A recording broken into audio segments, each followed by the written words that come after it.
Yes, people, we are back live. We are back live on the Sarcasm City TV YouTube for another edition of the ManDem United podcast, the podcast dedicated to all things Manchester United. So please keep all your comments, all your questions Manchester United related. You can see from the title, Mason Mount, a problem at Manchester United with a question mark. So we'll be discussing that. Obviously, Eric Ten Hag under major scrutiny, Marcus Rashford's form, Bruno Fernandes's form. Very important game coming up in the Carabao Cup 4th round against Newcastle United tomorrow, where there will be a watch along on this channel as well. Ivorian will be here shortly. Do not worry about that.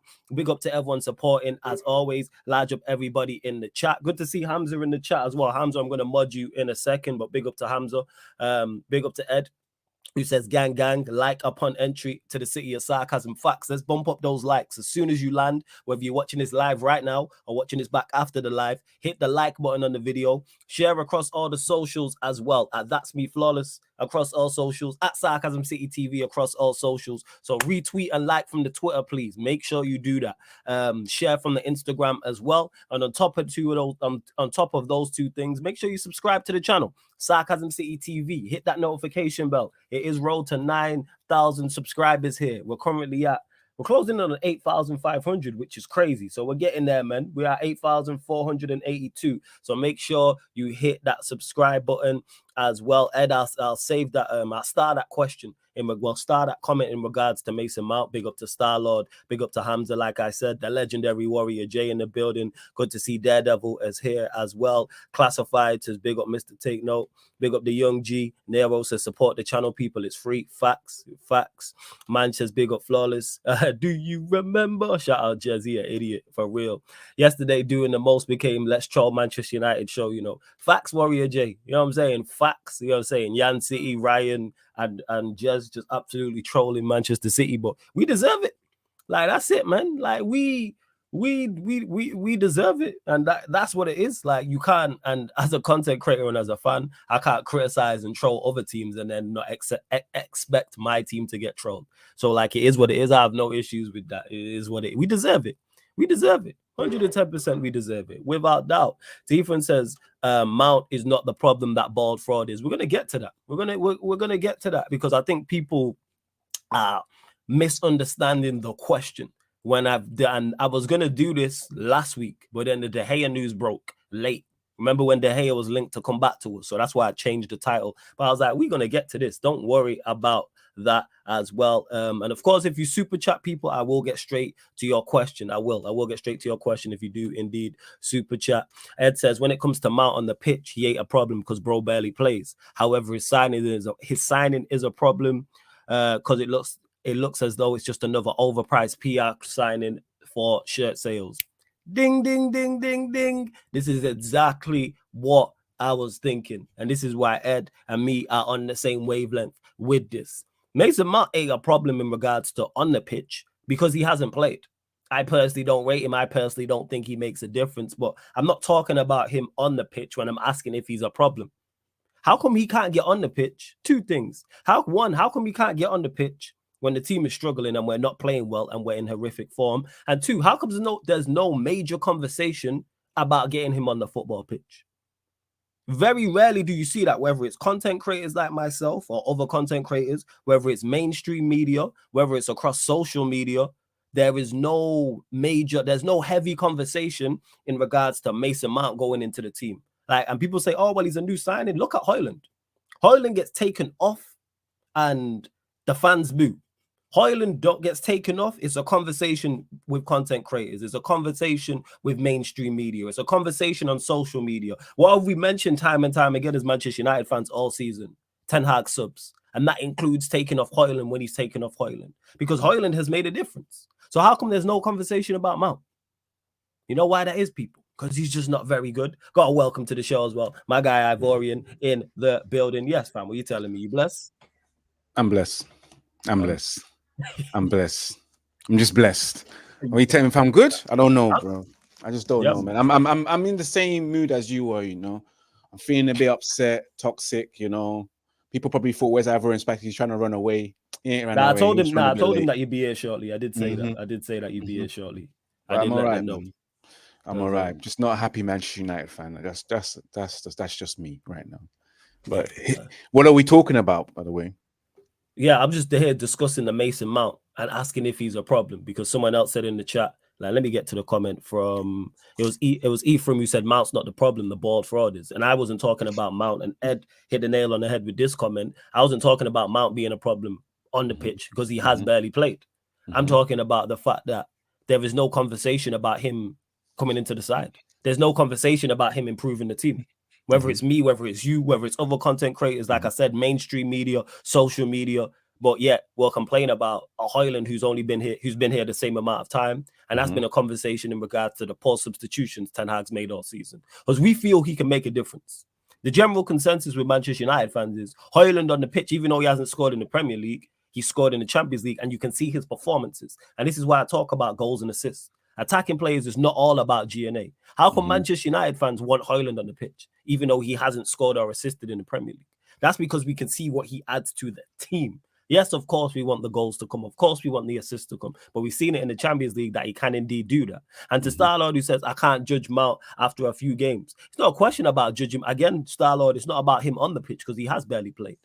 Why is there no conversation? The conversation we need to be having is, why is there no conversation about him getting on the pitch? That's the conversation. It's not about him on the pitch because he's not played. Why is there no talk about him getting on the pitch? Bear in mind, we are in horrific form. It's not like our midfielders are flying. All our attacking players collectively have 3 Premier League goals between them. Bruno's got 2 of them, and one of them's a penalty. And the other one was against Nottingham Forest. Rashford scored against Arsenal, I'm led to believe. And when I include that, I'm talking all our strikers, wingers, left and right, 10s, attacking 8s. And yet he's an attacking player and he can't get in the side. And there's no conversation about him getting in the side. Why is that? And he's at £60 million signing. Why is he that? Someone, yeah, go on, Ivorian. You smiling because you know why it is. And you know I know why it is. But people don't want to have the conversation about it. Well, I don't know why it is. Go on. I know why it is. I know why it's because he's not good enough. Do you know what I mean? Like, we exactly what you said. We see Højlund and we know exactly what he brings to the team. And we've seen Mount.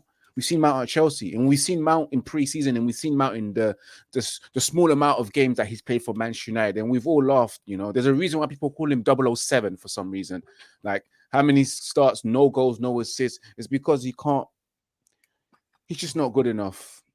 He's just not good enough, in my own opinion. He probably is. You just don't know because he's not really getting the opportunities. And based on one player as well, that I believe they're probably playing in a similar position, which is Bruno Fernandes. And as he is the captain, he's starting most of the games. And let's be real. We've seen Bruno not playing position, and he still can't get in the side. He still can't get in. Bruno shifts to the right wing, so Eriksen can be accommodated, or Hannibal to be accommodated. But Mount still doesn't get in. Yeah. And I don't know. There could be factors. Maybe he's still in that embedding process of, you know, trying to get into the team's philosophy, which there is no philosophy at this present moment, or trying to understand the way the team plays, which I find it hard to understand. And Flawless finds it hard to understand. Even a lot of pundits find it hard to understand what is Manchester United and the way they want to play.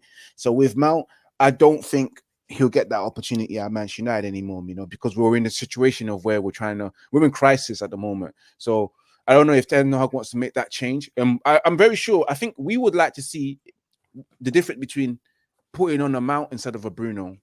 Just we've seen it once and against Crystal Palace, Flawless, and we was like, you know what, it wasn't that bad, you know. I think what's the best performance is against Crystal Palace in the Carabao Cup, bar Bruno and Rashford, and must be a coincidence why we put that was our best game. Yeah, so I don't know, man. We'll see what it is. But you know what? With Mount, I can judge him from what I've seen last season and a couple of games this season, but I can't judge him entirely on his Manchester United career because he hasn't really had he hasn't had a Manchester United career. He hasn't been playing. Yeah, and it's not like it bothers me. It doesn't. It doesn't bother me. But again, that ties into why has he not been playing? Because why is the manager not playing him? Why is there no conversation about him not playing? Bear in mind, our team is playing horrific. It's not like our team is flying and everyone in front of him is playing exceptionally well.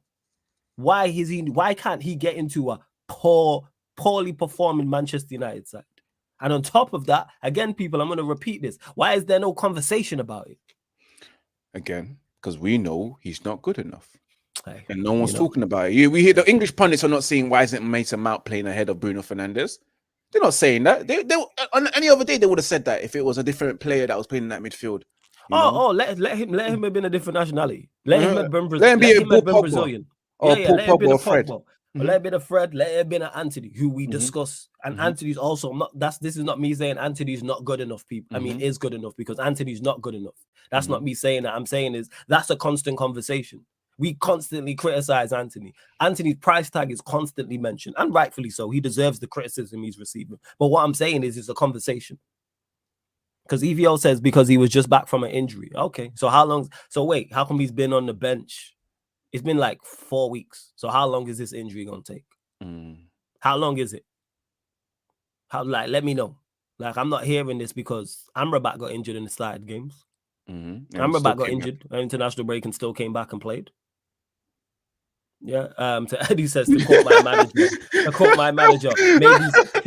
Maybe Mount's not to be reaching the levels in training. Yeah. You're a joker. I hope Mount didn't see that comment right there, because he's gonna send us Twitter and say that, I'm a scapegoat at Manchester United. You don't want that.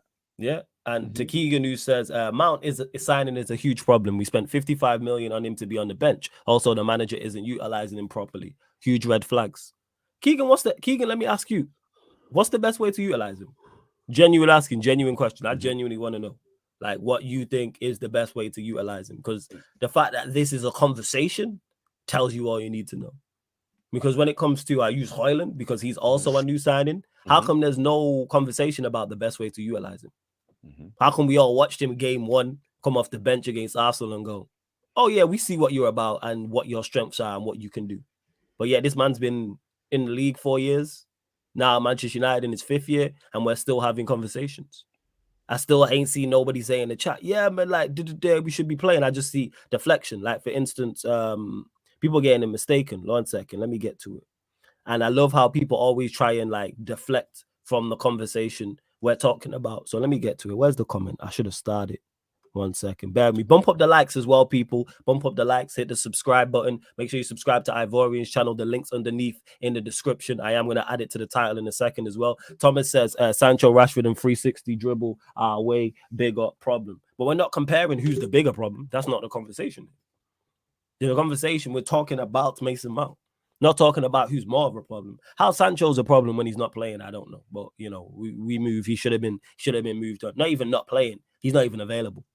He's not even available. That's like saying Martinez is a problem right now. Or Malacia is, and they're not available. Like, they're not playing. They're not involved.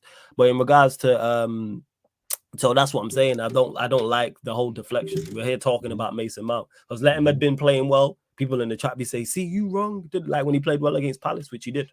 Played except he was very good. And bear in mind, people, I campaigned for him to play.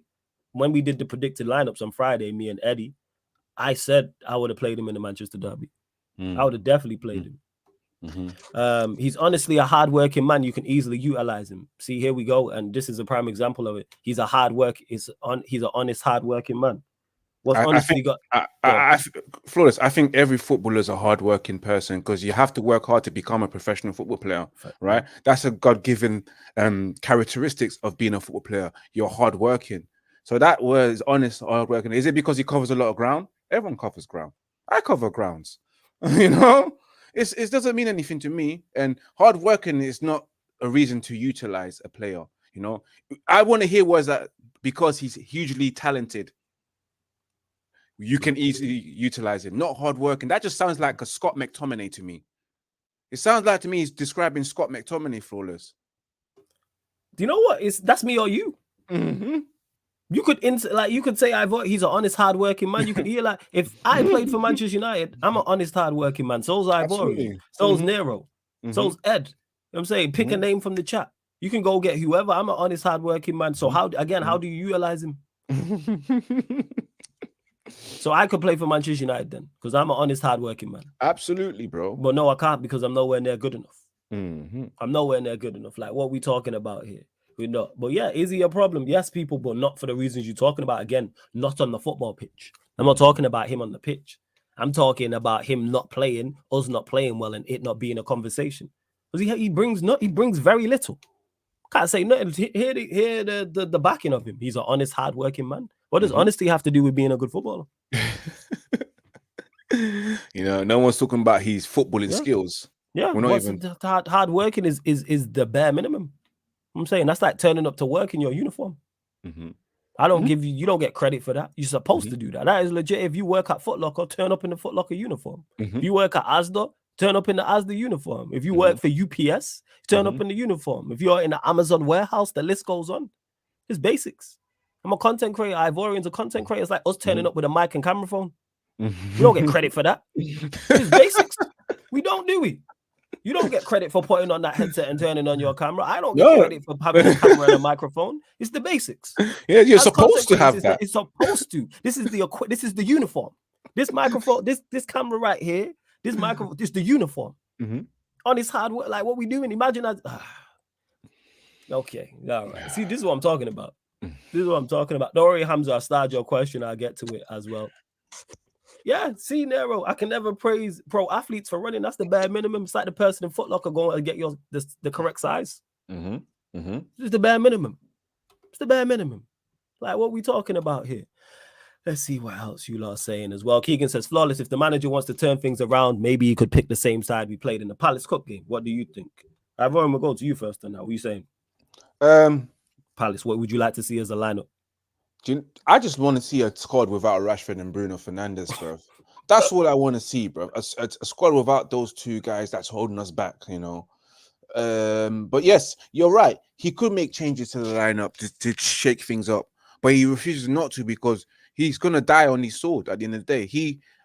Ten Hag, he trusts Bruno because he's selected him as captain. He's trusted Rashford because he plays him every goddamn day, and even when he doesn't play well, and he trusts players like Anthony, who's been not playing well or underperforming, instead of giving other people a chance. Like for example, the Jadon Sancho situation, you know, the Palestris and also the Ahmad and all that kind of stuff.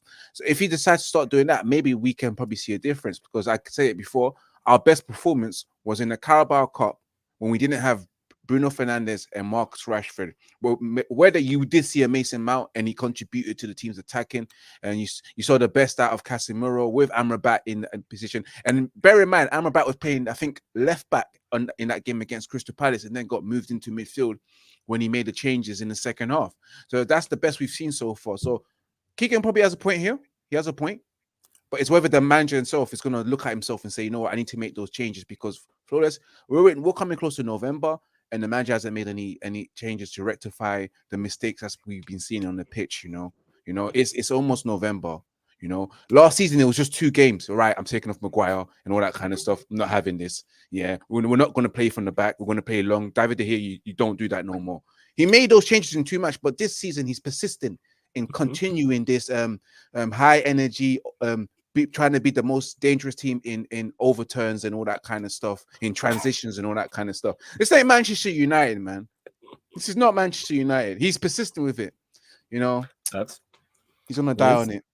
Yeah, he is going down the hill, because even Ed said, sorry to let you know, Ivorian, but Ten Hag said on Friday that he will be Rashford will play every game he can. Sir MBE is officially undroppable. He has made him undroppable, which is the crazy part. Is, and I've said this. So on one side, and this is where Ten Hag, like, you mess up in regards to, you have to keep the same energy. You'll hear me use that phrase before. I'll use it again. So you have a player who's out of the squad because he's, in your opinion, he's not performing to the level in training. Cool. I have no issue with that. You're the manager. If you believe a player is not performing to a level and you want to drop him from the squad, cool. Whether that's right or wrong, I can't comment. You know why? Because I don't watch training. So that's Ten Hag's opinion on it. Cool. No issue with that. But then on the flip side, you have a player playing in matches who is performing awfully and has been, but yet he's going to play regardless. So you have a player who can't even get in the squad, can't even make the bench because he's not performing in training, but you have someone starting week in, week out, who's been performing poorly in games. That's just complete unfair. That's going to cause issues. If I'm a player, I'm gonna approach my boss about that. 100%. I'm gonna approach my boss. What's that about? So I cannot put it in training, and my levels in training can not be good enough in your eyes, and I'll get dropped from the squad. I'll get dropped from the squad. However, on the flip side, you'll have a player who's performing poorly the entire season, has one goal all season long, and we're approaching November.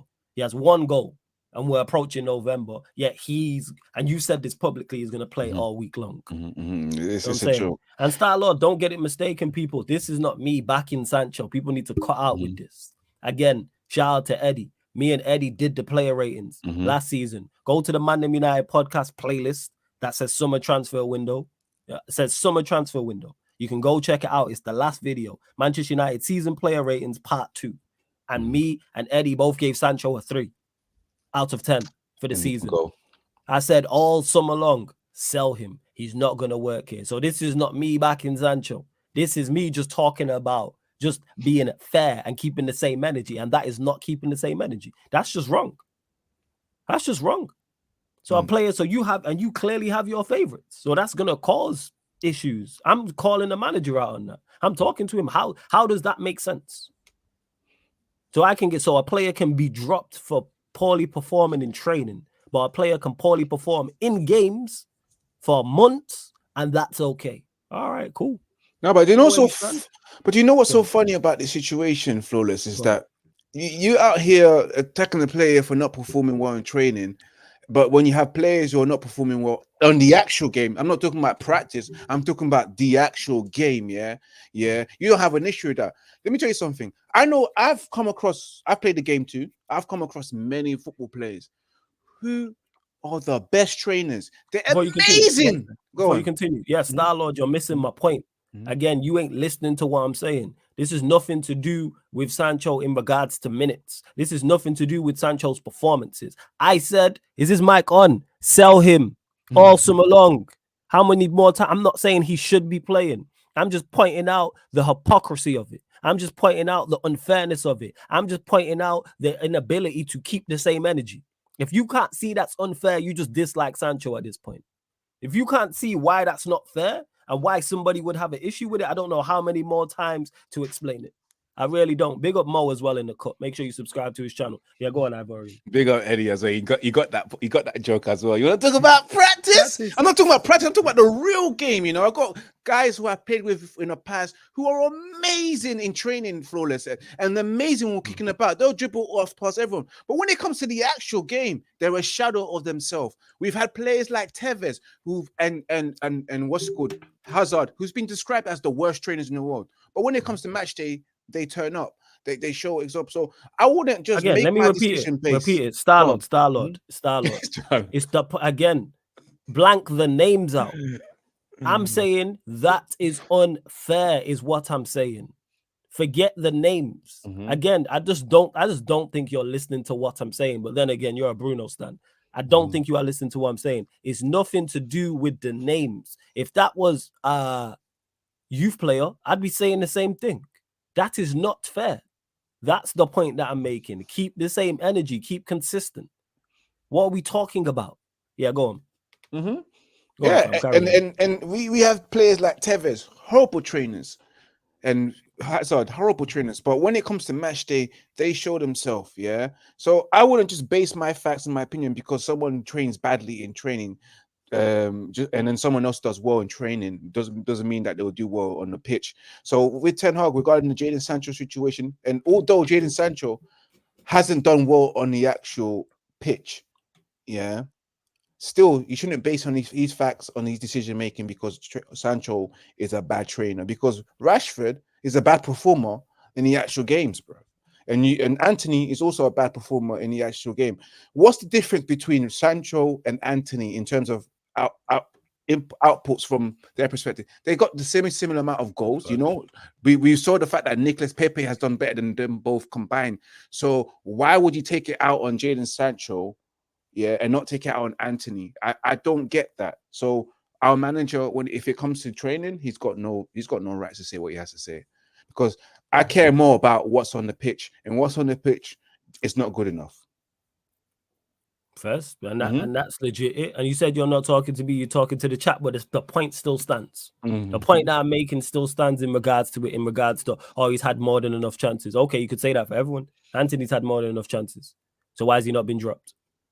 Rashford's had more than enough chances. Why has he not been dropped? So my overall point still stands in regards to it. It's nothing to do with Sancho getting minutes or not getting minutes.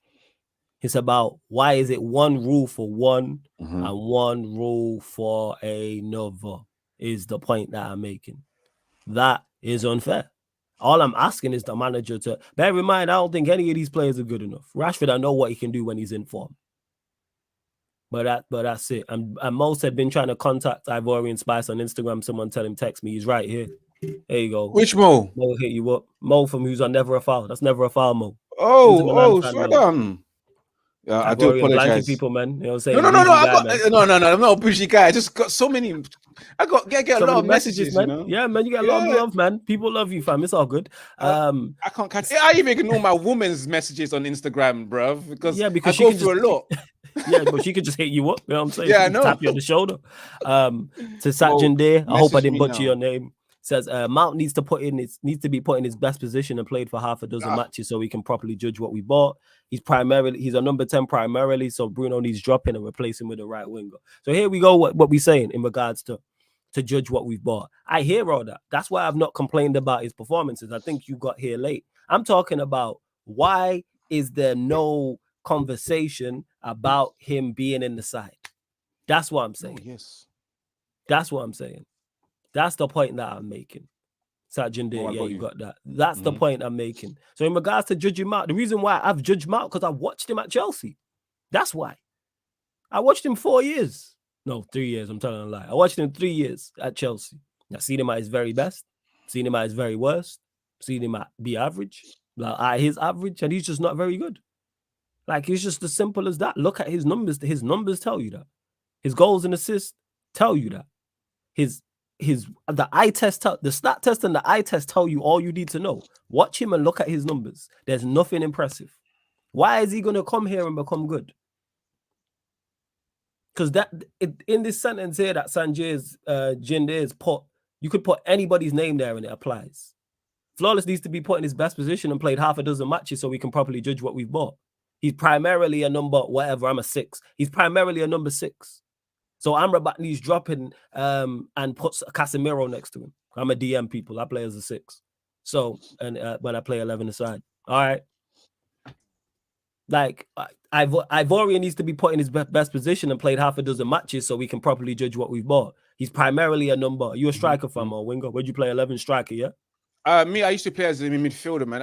I'm better than Bruno Fernandes at creating. Okay, Ivorian needs to be put in the best position and played half a dozen matches so we can properly judge what we bought. He's a number 10 primarily, so Bruno needs dropping so we can, and then we can see what he can do.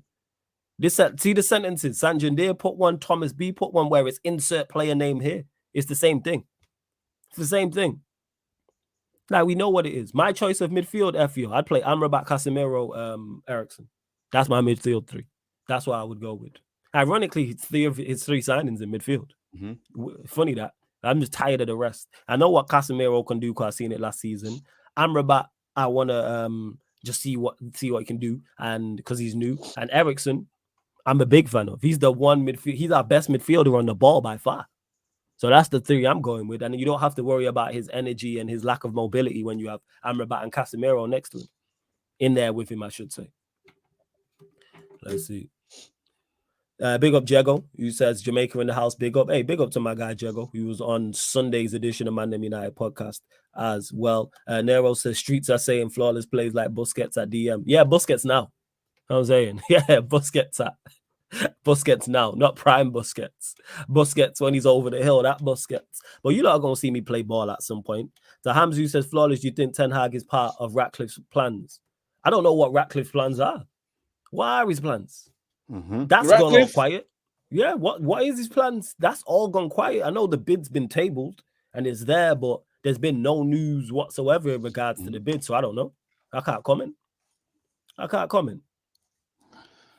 I know nothing. When it comes to this, Flawless, when it comes to this takeover that's gone on for a whole year, I know absolutely nothing. I refuse to comment anymore because I don't know what's real, what's true. You know, like with 1 minute it was Sir Jim Ratcliffe, the other minute it was Sheikh Jassim, and now we just don't know, man.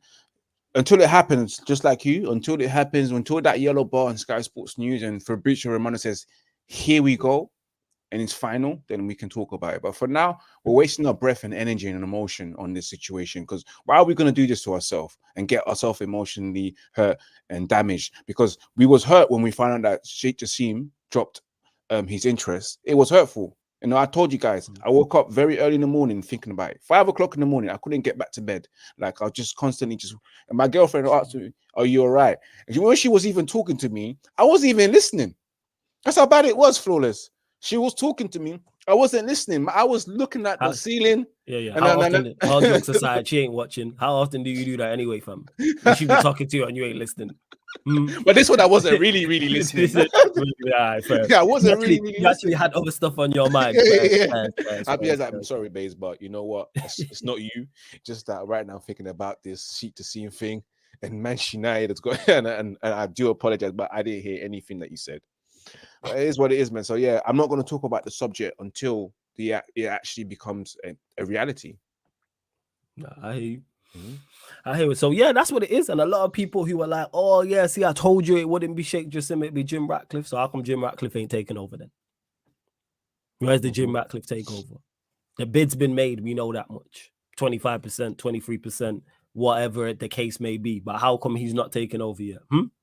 A lot of people just be guessing and talking like they know what's going on. And they really don't. They really don't. To Keegan, who said Palace Cup game is where Ten Hag dropped Bruno and Rashford and we played our best football with Palestri, Garnacho and Hannibal. Facts. I hope he does, and I think he will. I think he'll switch it up for the Carabao Cup game. Certainly hope so as well. I certainly hope so. You lot continue to get your questions in, people. Just over 40 people in here. Now we've jumped up even more. Only at 29 likes. Like check 1212. Like check 1212. Let's bump up those likes, people. Make sure you subscribe to Ivorian's channel. Let me add the link into the title right now as we speak. Subscribe here to Sarcasm City TV as well. I'm legit just going to add Ivorian's. Should have done this before, but yeah, I'll do this now, people. Add his channel. It's underneath in the description of this live stream and every other live stream as well, and on the homepage anyway, on the featured channels. But yes, Red United TV. The link is now in the title. I'm not sure if we had a new member, or is that just is it popped up because Victor's been? No, Victor's been a 13-month member. Yeah, he's been here because it says one new member, but I think it's because of that. Mount debates already in October. What a beautiful day! Ain't even a debate, Victor. It's not even a debate. This is an open and shut case, Johnson. Like, word to Dave Chappelle, for those that get that. It's a wrap. Ain't even a debate. What are we even debating? You know what I'm saying? I just put the question mark, so, you know, just to see if anybody else had some form of defense. But there's none. TV always says, do you think Ten Hag is the right manager to lead us back to the glory days? No. Said it before, I'll say it again. He's cooked. It's a question of when he gets sacked, not if. And I think if he doesn't make it out of the Champions League group, which is a possibility, I think he gets sacked. However, I think we just shithousery our way through it and get through the group. You know what I'm saying? Like, that's legit what it is. That's what I think it is. Nero, big up Nero, who's been a member for 4 months, who says free Sancho and Donny van der Beek. That being said, link for the membership is in the pinned comment as well. But speaking of, we haven't spoken that Ivorian or got your thoughts. You can either start with the Manchester derby, or you can talk about the whole Ten Hag, the pressure mounting on Ten Hag. No pun intended. Drink some water, guys. I sipped his water, you know. As always, guys. Because, you know, I don't want to miss anything out that I wrote down during that game. Man got the book of Psalms. That's what it is. Man got the book of Psalms. I got the hymn sheet. Get me. Mercy, man, it's ready, yo. What did you write down, man? Best believe, yeah. I even stopped writing that after the second half when we conceded 2-0. I was like, you know what? I got the hymn sheet out. I got the hymn sheet. Let's start off with the Manchester derby because, of course, last week. No, I'm ready, man. Let's start. Last week we discussed it. We had our thoughts, and I told you I don't really want to discuss it. You know, I don't even want to experience that day. And the day came, and what else did we expect, Flawless? To roll over City? We not at all. Now we all expected a defeat. You know, just make sure that it's not disrespectful or just a humiliating defeat. Yeah, it was a Dear Diary sentence. Yeah, but overall, you know what? Yeah, Flawless. What can I say, man, with Manchester United, especially in the first 45 minutes where Manchester United were dominated by Man City, as expected. You know, we started off as usual. We always start off well, Flawless. The first 6-10 minutes, we was in the game. I said 6-10 minutes, yo. Yeah, 6-10 minutes. That's what's Manchester United for you. 6-10 minutes to give you the best time of your life. And then after that, they deplete. They deplete. No. They just let you down. and we was dominating. As the first goal, the penalty was harsh. Sorry, that's cracked me up. That man, the way man said that, seriously, yeah, first 6 to 10 minutes, we was there, we was on it. Yeah, sorry, go on, carry on. My we bad. lose sorry, it. sorry, We just sorry. lose it, and then the penalty itself, which I had to look at it again, and I thought it was harsh at first sight, you know. But then you look at it again, you look into Hoyland. Why did you do that? Why did you do that? You know, it happens it happens to people, you know, it happens to players. They just try and do a little cheeky hold back and just let go, and the player drops, and hopefully that the ref doesn't see it. But people forget that. I think people forget that everything's recorded now.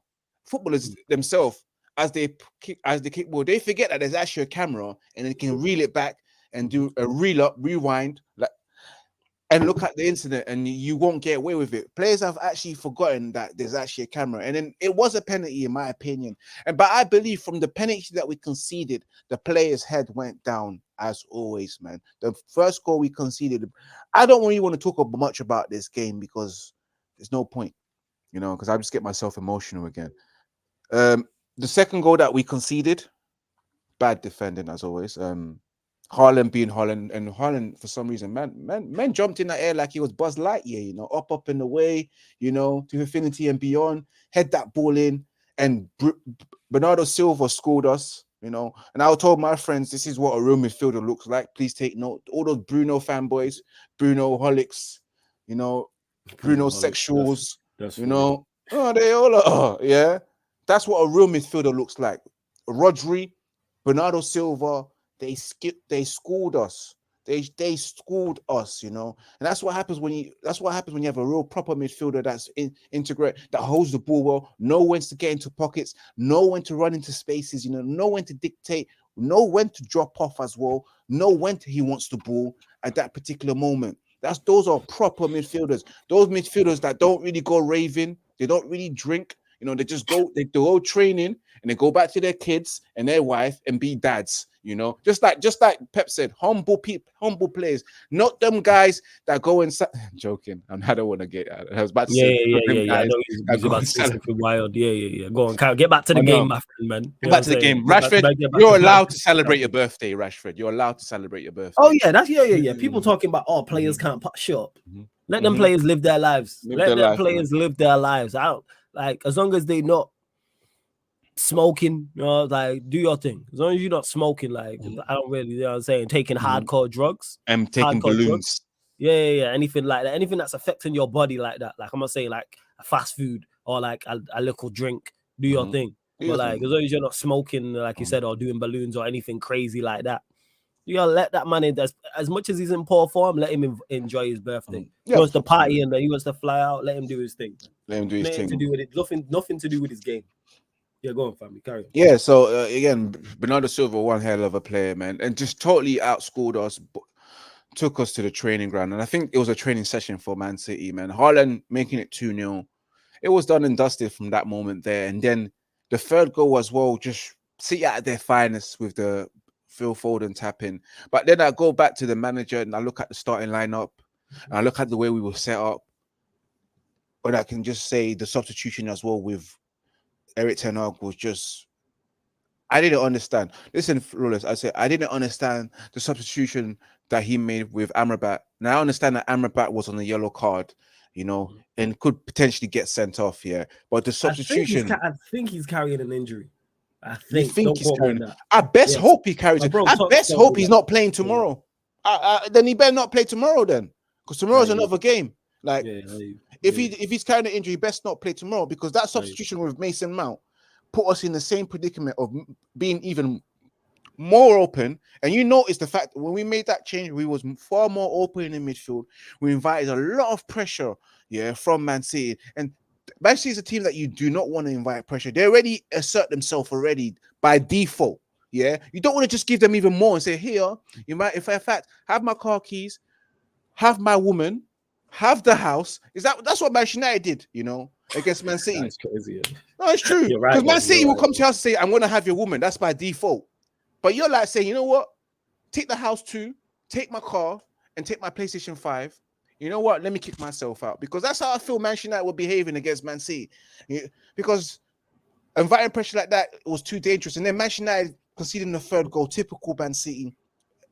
Manager made his mistakes with substitution and refused to just correct them and address the situation. Man United against Man City, I never thought we was going to do anything. We deserved our defeat.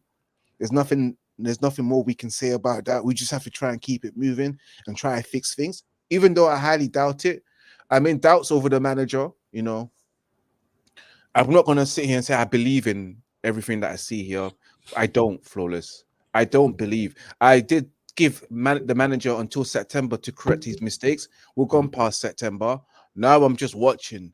I'm just a spectator of this current situation because I feel like as much as I wanted him to be successful, it ain't going to end this way. And especially under the disownership as well, Flawless, like I keep on saying, it's not going to end all lovely-dovely, all rosy, you know what I mean? It ain't. It's not going to be a fairy tale ending. It's just going to be a horror film. Straight away, sack, and another manager comes in, and we're in that same predicament. The cycle continues, and it begins again, man. So I'm not going to say Eric Ten Hag out. I'm not going to say Eric Ten Hag in. I'm just in the middle, and I'm just going to say, broken. Yeah, broken. And forever saying the owner's out first, you know, because I see a bigger picture. Yeah, I see a bigger picture past the manager. It's not just on the manager. It's a collective. It's a collective. It comes from upstairs, trickles down to the CEO, to the director of football, to the technical director, to the coaches, to the manager, and then to the players as well. So it's a collective thing. So like we're in a situation all together. I'm with you on that. Like I'm not definitely not Ten Hag in.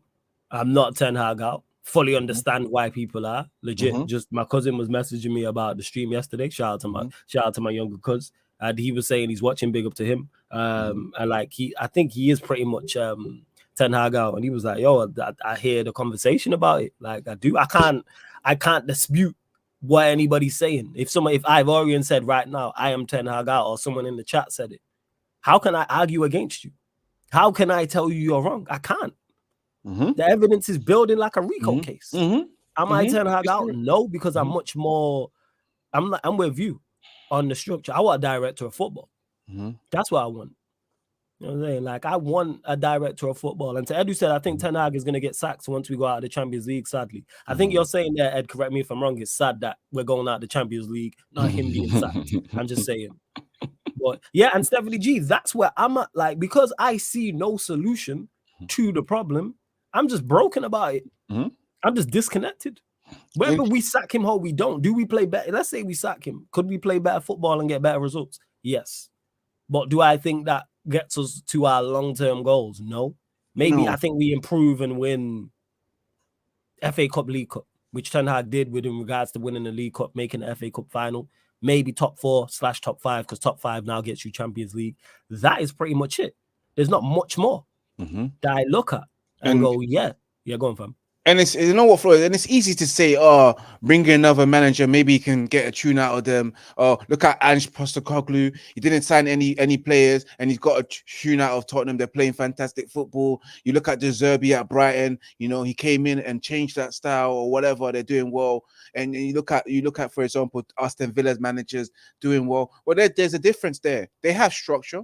There's a key thing, structure, footballing men at the club, and their training ground is not as equivalent to Reading's training ground, which Charlie Savage said it's the same. You know, they're at a different level. They're run differently. They have footballing men at that club making footballing decisions, not commercial decisions of how we can sell our training ground sponsorships and then etc.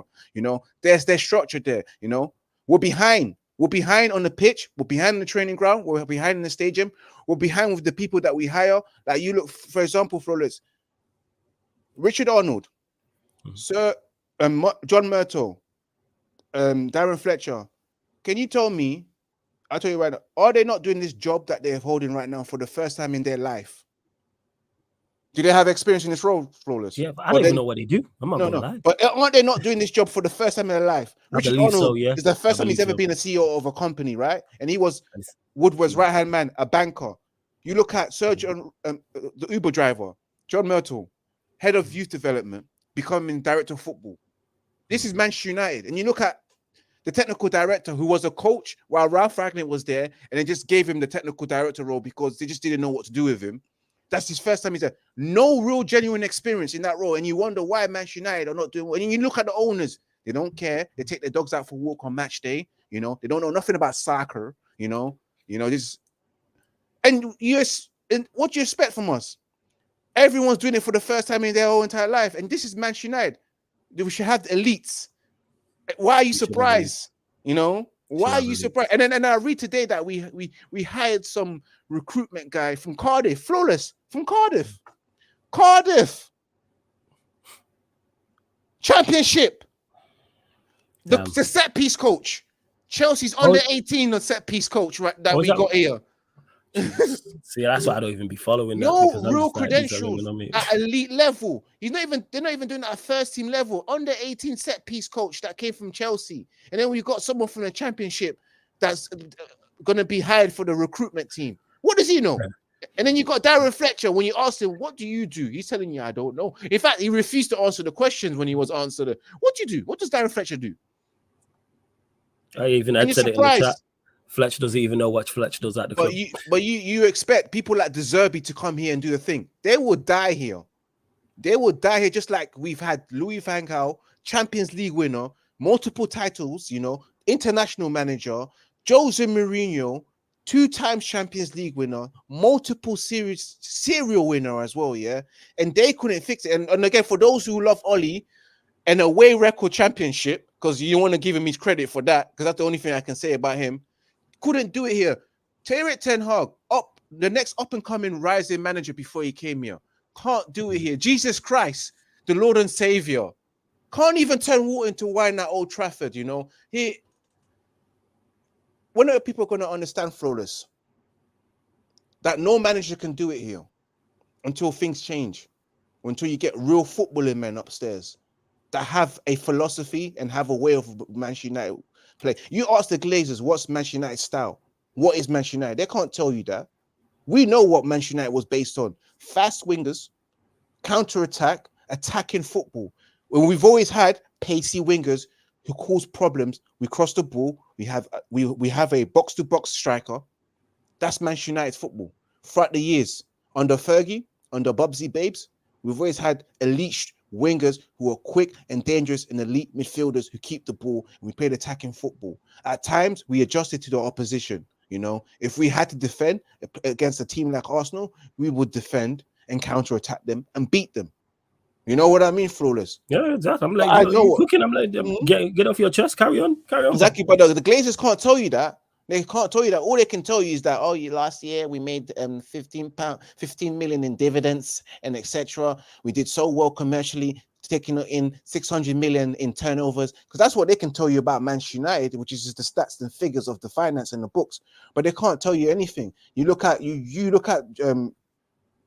Richard Arnold, knows nothing about football. No one can tell me that Richard Arnold's a footballing man. And then we're gonna get Sir Jim Ratcliffe, who's got multiple sports ventures, 2 different football clubs, make it third, and 2 of them haven't really done well. And then his right-hand man, who said years ago he's known nothing about football, he wants to learn. And I hope he has learned. Boy, oh boy, God save us. But you expect De Zerbi and Kangaroo Sauce, what's Ange to come in here and make changes. It won't work like that, man. I don't know, man. People believe that another manager can make a difference. I don't, Flawless. Yeah, I was there. And you cook, man. You had plenty to get off your chest. I was sweating as well, man. It's them ones there. You start sweating, your body's sweating. That's what the channel's here for, man. Buddies to get. That's why I just shut up and like I was listening. I was locked. I wasn't here for a second. I was in the comment section. I was a fan. Men are still unbutton the button, bro. I'm getting hot, bro. Hey, before we continue, bump up the likes. We've had new people join. Everyone who's just landed, big up to you. Make sure you hit the like button. We're at 45 likes. Let's get us up to 50 likes, people. 5 more. Please continue to share this across the socials. Hit that subscribe button as well. We're at 8,482. I'm asking for 3 more subscribers, people. There's over 55 people in here. I tell a lie. 1 more subscriber. 8,484. Asking for 1 more subscriber. Get us to 8,485 people as well. Don't forget, go subscribe to the Sarcasm City TV gaming YouTube channel as well. I dropped the link in the chat. The link's underneath in the description. That'll be launching this week. Probably Friday. Maybe Wednesday. No, Friday. But that could change. But this week anyway, Sarcasm City TV gaming YouTube channel will be launching, people. And subscribe to Ivorian's channel as well. Links in the title, Red United TV. Click the link, opens up a new tab. Obviously, continue to get your questions in. If you super chat, we'll get straight to it as well. And to Sony, I wanted to get to a few things. This manager will be no better under a DOF. Everyone should be Ten Hag out. Being indifferent, like so many of our fans choose to be, is why Oli survived so long and stockpiled crap players. Here, the thing is, I don't know if this is aimed at me. I'm not saying the manager will be better under a DOF. I've said verbatim, let me repeat this for everyone. This manager is cooked. He will get sacked. It's a question of when, not if. The reason why I want a DOF isn't for Ten Hag. I want a DOF for the next guy, because the DOF helps pick the manager. So then if we have a manager and a DOF who are on the same page, that makes signing players easier. That means getting a style of play easier. That means the manager is not solely the one who's looking and trying to sign players. He has help. The DOF can also help assemble a team, because it should be a team of people when you are recruiting players. It should be the manager, DOF, few others, and it should be like, right, this is the way we are going to play. Okay, let's identify players for this. So, for instance, we want a right back who does this, and this. Okay, let's identify right backs who do all of these attributes. So then once you do that, then you go into the market, you look at age, you look at value, you look at injury records, you look at where they're currently playing. Are they in England? Are they in Europe? Are they outside of Europe, etc.? And then you assess who's the best. Because you may have someone who's 27, but he's injury prone. You may have someone who's 24, who's cheaper, not as good as the 27-year-old, but could get there. And you do that for every position. This is just basics. Profile. Forget names. It shouldn't be, I want Anthony, let's go and spend 90 million. Jago said it when he called into the fan calling show initially. Or he said it on ManDem. No, I think it was when he called into the fan calling show. If he wanted Anthony's 90 M's, we should have said no. We'll get you someone on the profile of Anthony who costs 30 million. Because there's Anthony wingers out there. Forget skill, people. I'm not talking about skill. There's other wingers out there who do what Anthony does. So this is the point that I'm making. So that's why I want a DOF. I don't want to sack a manager before we get a DOF, because then these idiots upstairs, because I don't trust them to do anything. That's another thing. Let me reiterate this again. I do not trust the hierarchy and the board and these people in charge to do anything. I don't trust them to set up a YouTube live and send me an Ivorian the StreamYard link. I don't trust them to do anything. I do not trust these people upstairs. They are incompetent. They've shown us year upon year.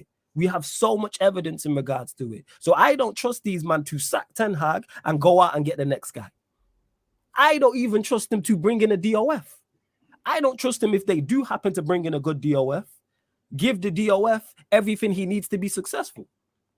I legit don't trust him. I don't trust him to give our recruitment team everything they need to be successful. These people give nobody at Manchester United, nobody employed by the club, the best possible platform to succeed. And that's from the players, the managers, the coaching staff, to every single department. You think Ten Hag, as much as Ten Hag's has done stupidness, is he being helped? Not in the slightest. Don't get me wrong. That doesn't mean he's not, the criticism isn't warranted, because it is warranted. Well, that's the point I'm making. So don't get it mistaken. So in regards to everyone should be Ten Hag out, I disagree with that. Because everyone should be Ten Hag out, and then we trust in these people. I know. We're putting in the hands of these people upstairs, the Manchester United, like, come on, man. What are we doing? Keegan will get to the Bruno thing as well. We will get to the Bruno thing. Jazz, I see you says, by the way, the top 5 thing is not confirmed yet, flawless, but depending on the next European coefficient rankings. Thank you, man. Thanks, much appreciated. And to Sony, you also said, flawless, this fan base don't pressure the owners. If we hand out these crap managers quick and early, the owners take notice of the instability, indifference, complicity. Yeah, because we know what our fan base is like. Sony, you're 90. I'm guessing you're born in 95. So you're not too far from my age. You know what I'm saying? You're younger than me, but you're not too. So you know what our fans are like. I don't want people put too much stock in what the fans can't do. I want the fans far away from decisions. Because there's fans still out there now who think Oli was the right guy. There's fans out there who think Bruno's the right guy to take us forward. I want the people in charge to do what they're supposed to do. I'm not concerned about what the fans are doing, because there's not one voice we listen to. And I think we're too emotionally attached, myself included. Fans with emotion, so we don't make clear-cut, logical decisions. Go get the people in charge and people who are capable. Like I've already mentioned it in regards to people we're hiring and it being their first job. Or no disrespect, signing somebody from Cardiff to do it. How about we go get the best in class? So what are we talking about? What are we talking about? All right, let's not do this, man. They just make it, and this ties back into it. Moyes, Jose, Ollie should have never have got the job. We accepted it as a fan base and gave them too much time. That's why these owners don't pay attention. They get their money, and we accept a mediocrity. Some of the fan base do. Moyes, we should have never have got. That's on Sir Alex Ferguson. Jose, I was cool with.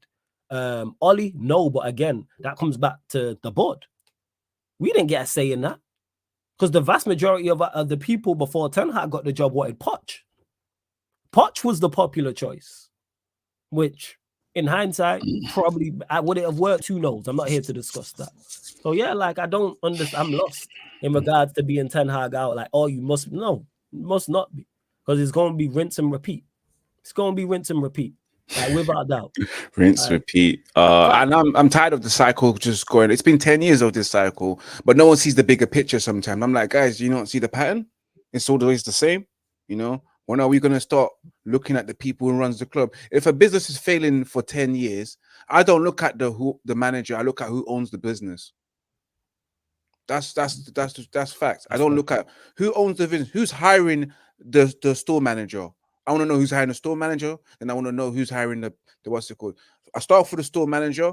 Cool. So who hired the store manager? All right, these are their owners. I go to them and say, your business is failing for 10 years, you know. And you're not doing anything about it, you know. The toilet's been broken. I come to you, you've only got one person on the till for the last 5 to 6 years, and you keep promising us that you'll make a difference, but you do nothing.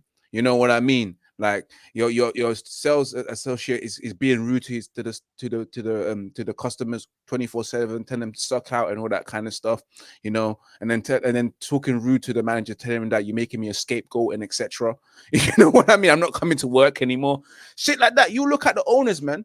You look at the owners, and until you rectify the owners, then you get changes in the business. If business not doing well, it's common. It's business 101. It's easy. If a business is not doing well for so many, you have to look at the owners. You don't look at the staff members. You don't look at the shop manager they hired. You look at the owners because they set the standards. They set the bar. They set the targets at the end of the day. If we had owners who said, you know what, I want to be hands-on with Manchester United. I want us to play so-and-so football. Who do we need to hire to ensure that this works, instead of hiring bankers to just make sure that you line up our pockets? Then we would be in a different predicament, right? You look at, for example, I'll give you an example. Arsenal, the Stan Kroenke situation. For how many years did they despise Stan Kroenke and say that he doesn't care about the club? What happened? Josh Kroenke came in. Yeah. Stan Kroenke said, you know what? I don't know what I'm doing, I reckon. I said, let me get my son Josh, who's young, youthful, and can relate to this club, and he has an interest in soccer or football, whatever they call it down there. You know, I'm hoping that some people call it football as well down there. And let him get hands-on. What did he do? He went to get Edu. You know, he started getting hands-on with the football club. And you look at now the last 5 years of Arsenal, a complete transformation. They're better than where they were because they have a footballing structure there. They didn't have it before, but now they've got the right men who care. Till this day, we've had Malcolm Glazer's sons, and they don't give a shit. Yeah, facts. It is. But if they did, it would be a different story. And they're also here. Flawless has trust issues about United. I don't blame you one bit. That's the thing I'm making. I don't want these people to have even more power again. I don't want them appointing the next manager. I don't want the hierarchy and the people in charge appointing the next guy. You know who I want appointing the next guy? The DOF. Because like I said, let the DOF, let's say it is Paul Mitchell, go and get a manager who's on his wavelength to try and get some form of stability. I don't want a manager out here by himself, which Ten Hag is. Not saying he's good enough, people. I'm saying he's out here has he been backed? Yes, because he spent enough money. But the point is I'm making, even though he's made mistakes, he has not been helped. I'm saying get the next guy some help. Just give him some assistance. And if we get a DOF first, and then that's his guy, let's say Paul Mitchell's close to whoever the manager is. Cool. then there's actually some stability at the club. Like, that's what it is. Don't get mistaken, though. People who, I repeat this, people who are Ten Hag out, I'm not against you. I'm just saying I have a different way of approaching it. Sacking him gives more power to these people upstairs. I don't want them in charge as it is. And we're now giving them more power to pick the next guy. Bear in mind, there's no obvious choice out there, and you trust them to go get. Say, for instance, we get a DOF that's Paul Mitchell, and then we bring in Hansi Flick. Hear that. I'm with that. That makes it. Say that I don't know if they're cool, but let's say that they get on and they're on the same wavelength and they're like, yeah, we can work together here. Cool. Let's say the DOF is Ragnick, and I know him and Flick. I think him and Flick are cool. Someone correct me if I'm wrong. But let's say we go get Ragnick as the DOF, and then Flick comes in and they're cool, whoever the DOF is. But like I said, like Nero says here, I have trust issues. I don't even trust him to go get the correct DOF. I don't even trust him to do that. The Flawless, they can't even get the right recruitment people. They're hiring Cardiff championship ballers. Facts. And Sony, you just took to see that just before I legit just said that as you was typing that. I don't trust him to go get the DOF. I said this earlier. I don't trust him to do anything. That's why I'm not like, oh yeah, get the manager out. That's why I'm not on it. Because I don't think there's any solution. If I didn't content create for a living, I would have done stop watching us. I would not watch us anymore. I would have stopped. Catch the results, probably catch some highlights, depending on if we won. I would have done stop. Why? You know what I'm saying? I'm done with this club. Like, I'm so disconnected. But unfortunately, I have a job to do. So here we are. So yes, to Sony who said that. No, I don't trust him to get a deal with. And I don't know if people are not listening or you was joined late. I've said that verbatim. I don't trust them to do a thing. But the only thing I can see to get us some form of stability, because a DOF by itself is not enough, but it's a start, is to get a DOF. That's it. Big up Lewis for the raid as well every single time. Shout out my G Lewis who says raid gang, big up the minerals mount. Hey, you know what? Getting the top half, mate. But large up my G Lewis. Large up everyone that's locked in. Bump up the likes. Make sure you hit the subscribe button if you are indeed new as well. This is the point I'm making. I think we are fucked regardless, excuse the language. I see no solution. Excuse the language. It's the real feeling. There's no light. Yeah, because I know it's before watershed, and you know, youngers could be watching. And I don't encourage youngers, don't be swearing and all them things there. But sometimes you just have to swear to get the point across. Sometimes. This is why you hear me drop M-boys at time. I said, you think I'm looking at the table? This guy, yo. This guy, yo. Fair. Hey, disabled team, good to see you in the chat. You said, I don't think Ten Hag wants a DOF. I could be wrong. He's cooked anyway. You know what I'm saying? So forget what you want. You know what I'm saying? Forget what, because you gone. You gone. You done. It's a wrap. Hey, big up Star Lord who says, we may not agree often, but you're a top man, Flawless. I appreciate that, Star Lord, because we don't agree often, but guess what? You're always respectful. That's what I respect about you. We disagree, but you're never rude. You know what I'm saying? Because people like to be rude. So big up to you, Star Lord. And he's been a member for 9 months. Link for the membership is in the pinned comment as well, people. So yeah, that's where I'm at with it. Let me see if there's anything else that I did indeed miss. I had to get things off my chest, same way as Ivorian. So like to people, again, let me repeat that. If you're glazing, if you're Ten Hag out, I understand. I get it. If you're not Ten Hag out, I get it. Because I think the tunnel has crumbled regardless. There's no light at the end of the tunnel. The tunnels fell on us. We're now under all the rubble. Tunnel fell. When Sheikh Jassim withdrew, that's when I was like, all right, it's a wrap. It's a wrap.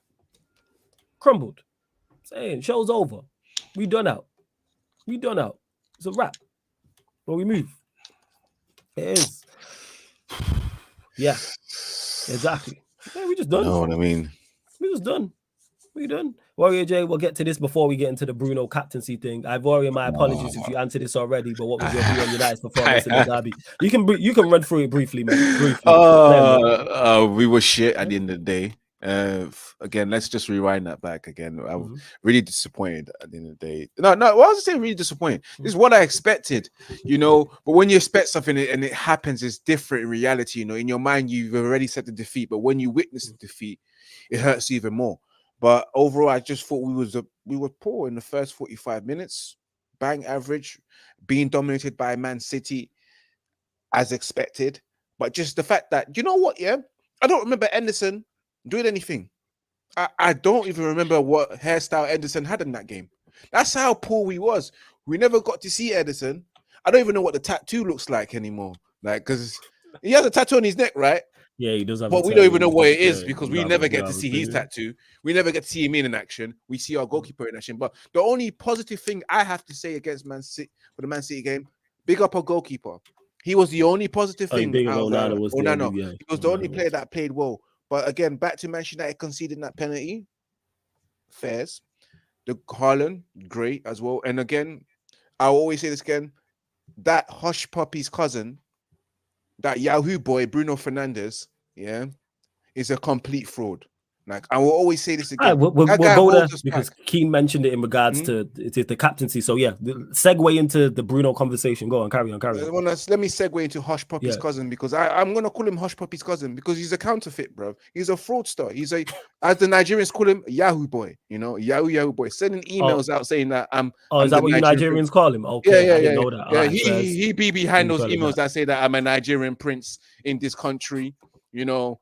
All I need is your bank account so we can, activate this 300 million. Because he be deetzing these GAs, you know. Because in my eyes, yeah, from what I see on the pitch, because my eyes don't lie. I pay for these glasses. I pay to see, and I pay to see Bruno Fernandes. He's horrible. But when you look at the stats, you're there confused and thinking, whoa, he's got a fabulous record, you know. Because if my mom was to see that, she'll tell me Bruno's a good player. But I'll be arguing for saying, Mama, you have not seen him play. That guy is a joke, man. The guy can't pass. The guy can't keep the ball.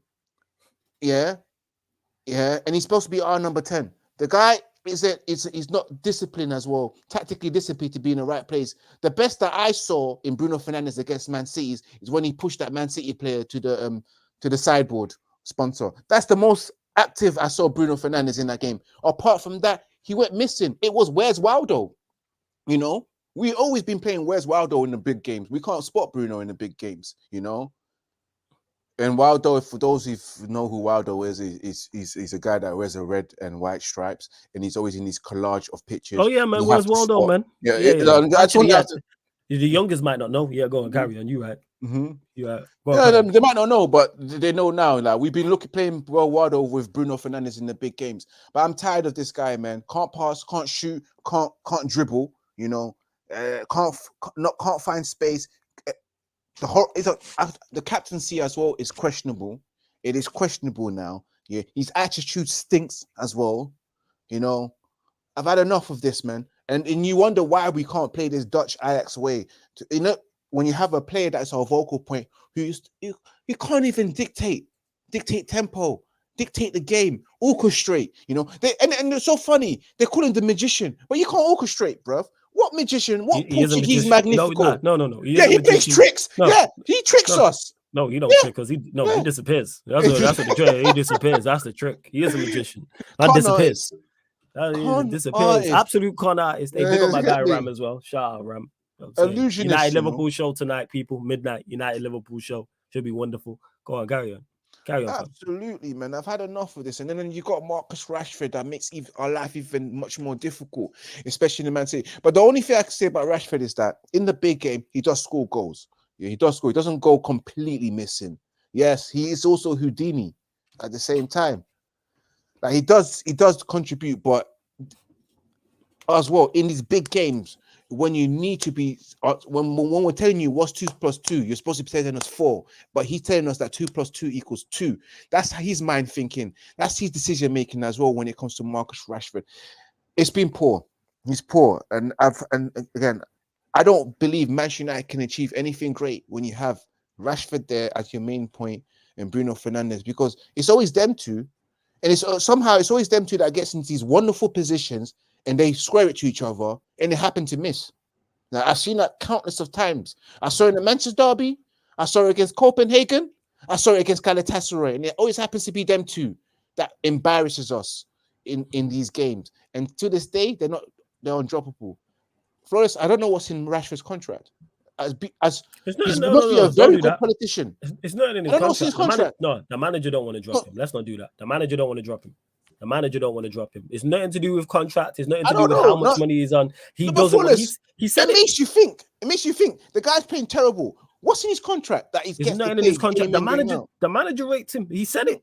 He rates. Ten Hag said it himself. He said, "I'm going to play. I'm going to play him regardless." Yeah, and he said the same thing about Bruno Fernandes. You know, the press officers asked him. He hasn't been playing well, but he doesn't see it like that.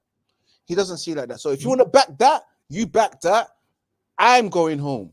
Just like Cartman says, screw you, Ten Hag. I'm going home. I'm going home. That's classic. I'm not backing this. I can't back this. You guys. I'm going home. Man, I can't. Yo, Egypt. Yo, for real. Screw you guys. I'm going home. That just reminds me of it, just the way he says it as well. Just the way he says it. You lot continue to get your questions in. There's a few things I want to get to as well. First and foremost, Surfer says flawless. Just in case I forgot to say it, up yours, my guy. Hey, you know what, Surfer? Salute to you and fuck you at the same time. Big up. That's bro every time, man. Big up, Surfer. The disabled team says, could the Qataris come back in at the last minute, flawless? Potentially. There's nothing to stop them from doing it. Do I personally think it happens? No.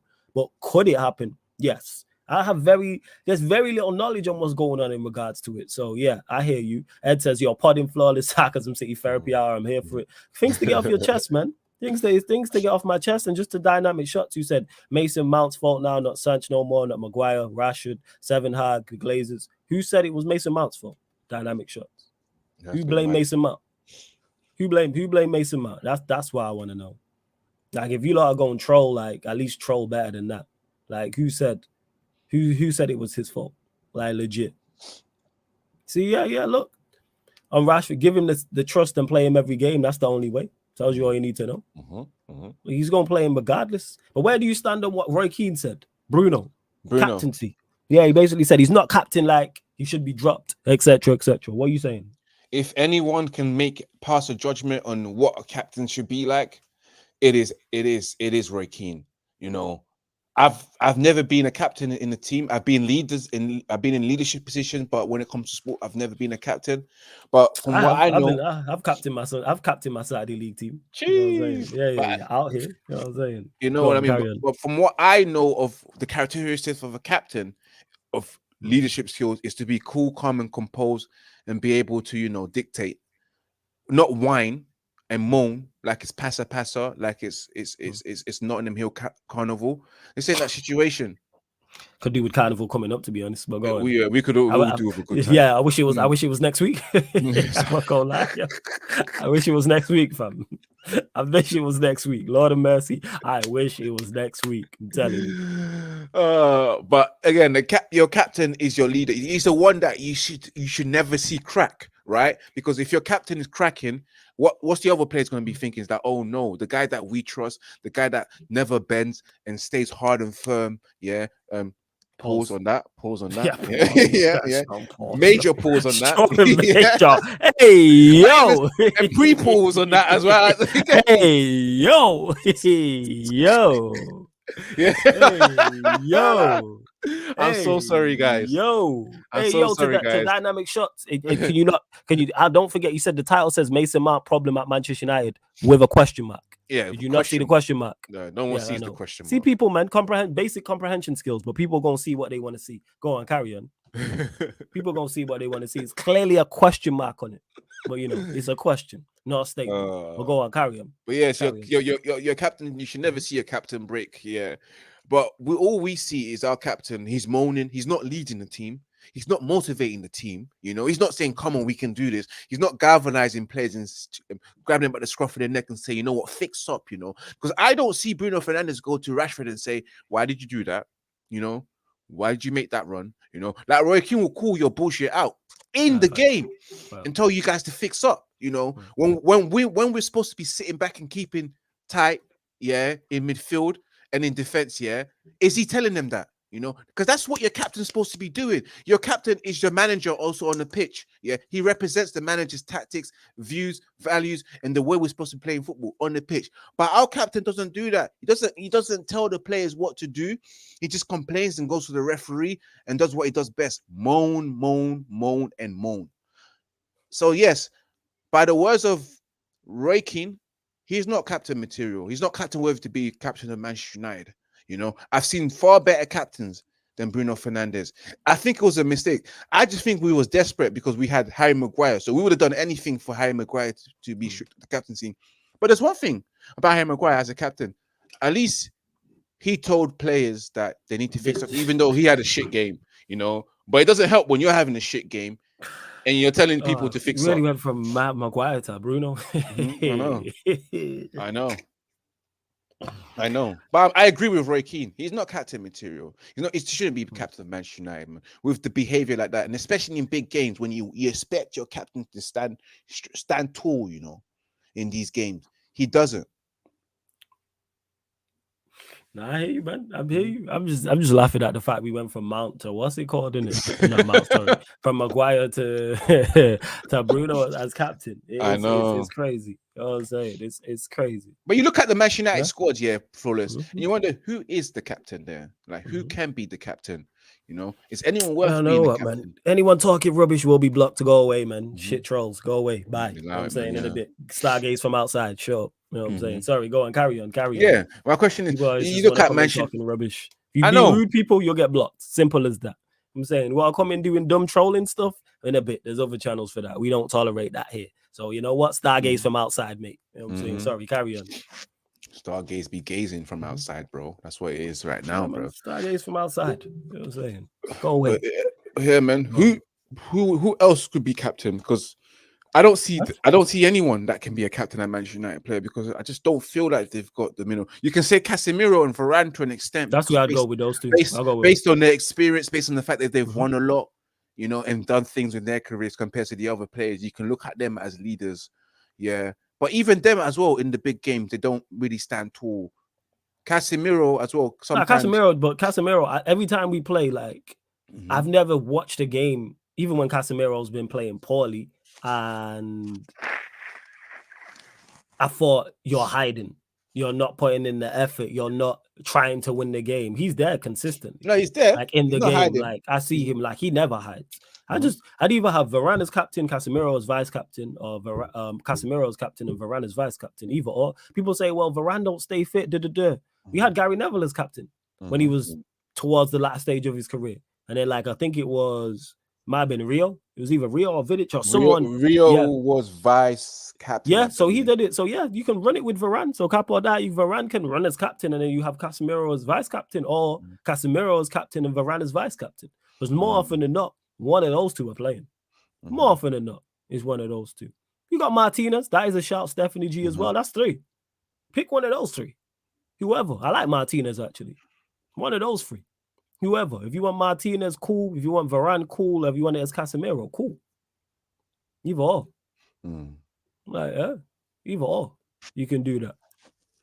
All right, that's what I'd say. Over 140 people in here right now. Let's bump up the likes, though. We're only at 69 likes, people. Let's get us up to triple digits, man. Let's get us like check 1212, like check 1212. Let's get us up into triple digits. Continue to share across the socials. Make sure you follow That's Me Flawless, at Sarcasm City TV across all socials. Subscribe to the channel as well, Sarcasm City TV. How many numbers we on? Make sure you subscribe to Ivorian's channel, Red United TV. The link is in the title. Click the link, opens up a new tab, and then that way you can subscribe and find all his socials. We're at 8,489. I'm looking for, you know what? I want 11 more subscribers. 11 more subscribers. There's over 140 people in here. I'm looking for 11 more subscribers, man. Get us up to the 8,500, man. That's what I'm looking. Yes, that's what we're looking for. 8,500. 11 more subs. Let's get us to 8.5K before we close out this live stream. Currently at 8,489 people. So let's bump that up. It took me a minute to do that math. You lot know maths ain't my strong suit, but we're here, people. You lot know what time it is. Let's see what else you lot are saying. Like I say, anyone talking rubbish, I'm all for trolling and running banter, running jokes. But if you're just being extra in the chat, blocked. Other channels for that, don't tolerate that here, people. Just telling you lot that now. Let's see what else we're saying. Juice, this is a good question. Question for the panel. When Ten Hag is sacked, what profile of manager would you be looking for? Young, project-based, older, more experienced and respected, or something else? Probably a mixture. So not someone's young to the point where they haven't experienced being at a big club. So like, and when I say a big club, like a club under pressure, like an Ajax, like be at Sporting Lisbon, a Porto, a big team in Italy, a big team in Spain, like something like that. But more so, this ties into me for the DOF. What does the DOF want? Who's are his guys? And this is why it ties in back to getting a DOF. So yeah, probably a mix, but more so director of football. That's what I'm with. What are you saying, Ivorian, into this? New owners first before any manager comes in, man. No, because what's the point, man? Allowing these men to make decisions again on a new manager is we're not gonna progress. But in terms of if I had to go, I would say middle age.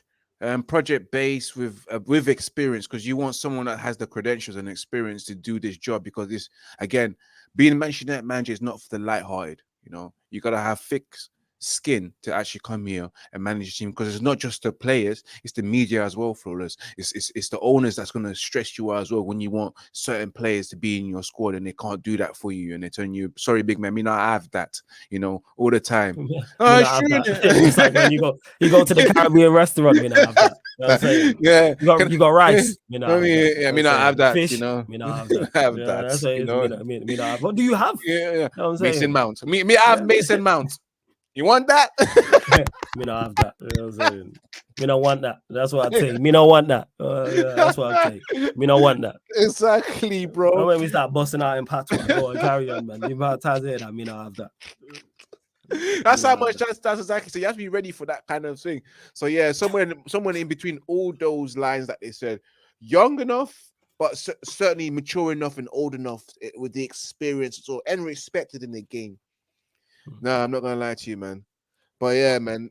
And it has to be a project based, because we want everything. We don't want someone to come in short term. We've been there, short term fix, Jose Mourinho, and see how that turned out. It was nice in the first season, Flawless, when we won that treble that he claims that we've won the Carabao Cup and the Europa League and the Community Shield. Yeah, it was a double. He's a joke, man. No, but he claimed it's a treble. He said, yeah, no, he does. He's a comedian. He's a comedian. That's what he is.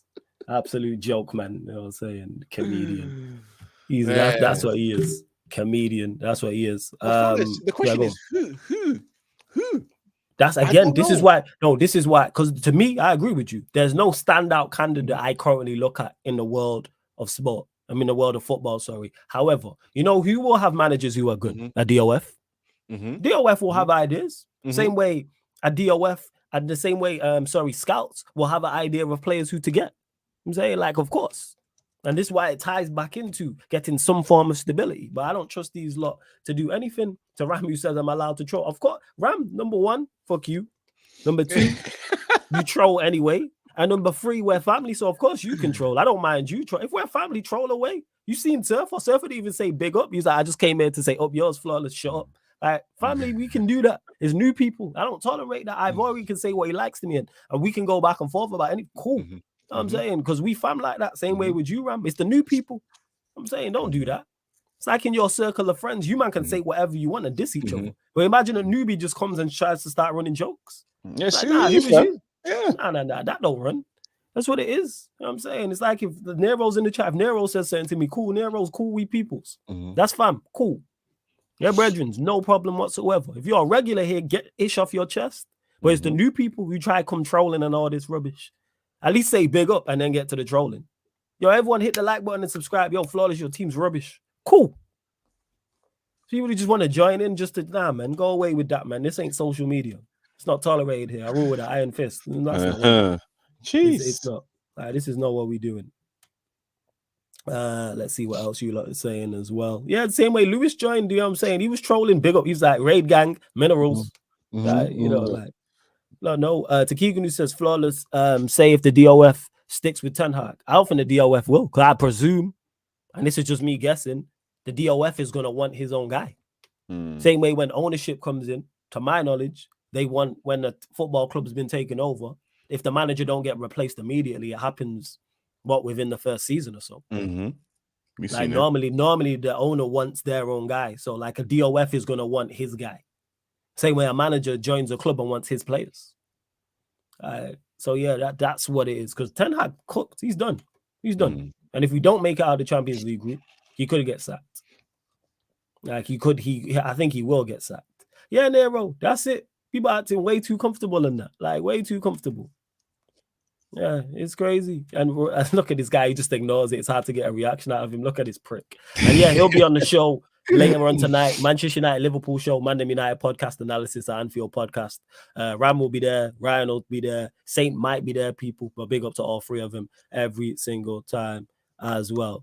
Florida says, can you do a show with Hassam, Big Steve, and Savo? That'll get you a lot of views, I promise. Yeah, but one, I don't know Big Steve like that. Two, Savo is mad busy, but shout out to Savo. And three, I can't be dealing with Hassam twice a week, man. I can't be bothered. You can only deal with him once a week, brother. It needs a bit of a headache to you, brother. You know what I'm saying? That's just pure headache, man. But shout out to my guy Hassam. Subscribe to his channel. Big up Savo, doing great work. And Big Steve, I don't know. But shout out to Big Steve because he's doing great work as well. When's the next calling show? Not sure. Juice, have a look out. Not sure when it will be. Not sure. Maybe I might do one Saturday. So keep a lookout for that. Big up to PTM Productions. Says big up Flawless. Just appreciated. How did AS Roma have a better transfer window than Manchester United? The list is shorter on who had a worse window than us. That being said, I actually don't mind the window. Let me know. I'm talking rubbish. I don't mind our window. Mine is Mason Mount. He's the only issue I have with our window. Amrabat I like as a loan signing with the option to buy. Højlund I like. Who else did we sign this summer? Obviously, Reguilon was a loan signing. The backup goalkeeper, like, I can't comment because he's a backup goalkeeper that I've not watched.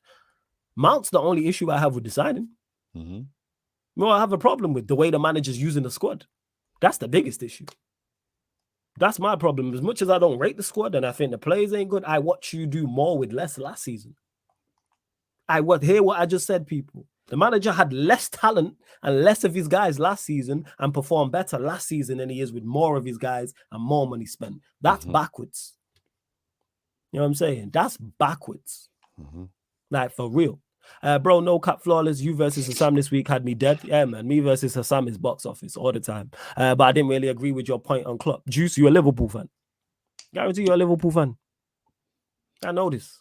Because no non-Liverpool fan disagrees with me on that. Like I say, we baby Klopp, man. I said it to Hassam, and Hassam thinks I'm just hating. We do. He's like, why do you keep saying that? Because one, because it's true. Two, because it's funny. And three, because it annoys him. That's why I do it. Liverpool fans really don't like that type of conversation.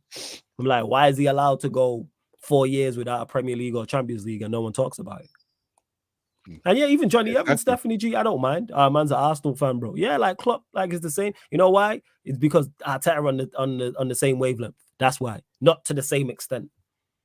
Like, that's why we had someone in the chat say, the guy who are blocked talking about, oh, you want Arteta at your club. What's Arteta want at Arsenal? 2 FA Cups. In the community shield. One FA. Okay, oh no, my bad. That was Emery, right? Okay. So Emery won. Now, Juice, you are objective. So all right, so Juice, let me ask you then. How much longer can Klopp go without winning a Premier League or Champions League before we question him? Because it's gonna be 4 years. Let's say you don't win it this, because I don't think he'll win one this. Well, he can't win the champs because they're not in the competition. I don't think they win the Premier League. So that'd be 4 years. So that'd be almost half a decade. So how many more years can Klopp go without winning a major trophy before there was question marks about him? Klopp's been here for how many years? About almost 6, 7 seasons. Like, I can remember far way back. Yeah, something like that. And Hassam tried that on the pod because he was like, "Oh, you talking about? Oh, he got 1 league title in 8 years." I'm like, "No, I'm not talking about his entire reign. I'm talking about now." How can an elite manager go 4, 5 years, 4, 5, 6, 7 years, however long the case may be, without a Premier League or a Champions League, and there's no conversation about it? I'm not saying sack him. But first, how can a manager is called elite and they've only won 3 trophies? He's elite. Okay. Yeah, but that's elite. What is elite to me as an elite manager? Because I know he's good at what he does. He plays. But my point is, I think he's an elite manager. So let's hold him to elite standards. Yeah, an elite standard is winning trophy every other season. You know? Yeah, like if you go 3 years, then maybe. But yeah, once you start going 4, 5, 6 years without a major trophy, what? And then that's why Hassam tried it and started talking about FA Cups are major because he knows that's the only trophy you can win. I said it years ago. He's a spicy Wenger. Said it on Rance's podcast 2 years ago. Said it 2 years ago. I said that. Said that 2 years ago. So True Blue says there were 2-3 fools in Hassam's chat talking about Flawless. I haven't seen the pod yet, but I get sense now of why they were rattled. You know why it is True Blue? You know why it annoys people? Because one, I say truthful things, but two, because it's funny. And people don't like that it's come from me. Because I'm just, if someone else was saying this, they wouldn't have so much of an issue with this. But because I'm an asshole, I like to troll, etc., etc., people have a case with it being me. That's what it is. People have a case with it being me. Like the amount of times it gets said on that, oh, it's you. It's your delivery. It's your face. It's how you sound. I can't help my face. I can't help how I sound all the time. You know what I'm saying? So my point is, so back to Juice. My question is to you, Juice. How much longer can he go without winning a Premier League or Champions League before there's a question mark? That's all I'm asking. And Hassam refused to answer that question. He knows the answer. He knows the answer. He just had. I'm saying he refused to answer that question. And this is him who talks more. He's one of the few people who talk more than me. But yet he ducked the question. I don't duck no questions. But for Ram said next year we've got a challenge. I even talking about challenging. When is he gonna win? But Rams, though, Flawless. Am I right? No. Is it not 3 trophies and a Champions League, Premier League, and what is it? Was it? They won an FA Cup and a League Cup. They've won a League Cup. Oh, so it's 4. Yeah, they've done the buffet. They got one of everything. They got one of everything. But the point I'm making is how much longer can he? Because Ram's saying it there. Next year we've got to win because Ram's holding him to elite standards. We can't call him elite. Call the players elite. Liverpool are a huge club. This is me saying this. Liverpool are a huge club. 6 European trophies, 18 league titles, multiple FA Cups, multiple Carabao Cups, legendary players. You know, like one of the biggest clubs in the world, without doubt. So let's treat them as and don't forget the last bit, the greatest ever team to have graced the Premier League. So let's not forget that. Give them those accolades, bro. Let's give them those. The greatest Premier League team to have ever touched the green grass of the Premier League. So the point I'm making is, see, Ram saying it, he has to win next season. My point is, when is it a conversation? Nobody's saying sack him. Never once am I saying sack him. Never once am I saying he's not good enough. I'm actually holding him to elite standards. If you're an elite manager, it's okay to go 5 years without a Premier League. Is this what we're saying? Because Juice, I'm genuinely asking Juice, so like, how long can he go before we look at it? Oh, I think this year or next year he has to win for sure. All right, cool. So what you're saying is, Juice, is that the reason why I kept going on about it on the pod is because Hassam wouldn't answer. Juice, you've answered, and you're an Arsenal fan. Ram's answered. He has to win. Ram said he has to win next year for sure. You're saying he has to win this year. So you're saying 4 or 5 years he has to win something. How come man won't answer that? You know why? Because Hassam in his heart of hearts knows they ain't winning the league this year or next year. And he don't want to have that uncomfortable conversation, especially with me. Because I've been going on about this for the longest and I don't shut up. And he knows this. And he gonna see me every week. And it's gonna be, and all it's gonna take is a bigger content creator than me to say it. I've got to flip it even further. One big Liverpool fan content creator to say it. Whether that's a Grizz, whether that's a James Redmond, one of those two. Let one of those two say, right, we haven't won the league in 4 or 5 years. What's going on? Do we have to question Klopp? Again, not Klopp out. Let's not mistake that. Klopp, you shouldn't be Klopp out. But I'm just saying the conversation, the same way we talk about Mason Mount. Here's the difference between me and a lot. I'll have the uncomfortable conversations. You lot know this. Yeah. Never once have I ducked a question. I'll let you lot know when I'm uncomfortable. I didn't want to have the come to Jesus talk about Jadon Sancho, but I had it. I'll duck no questions on him. Swear on my life, I've been live streaming for however long. I duck no questions whatsoever.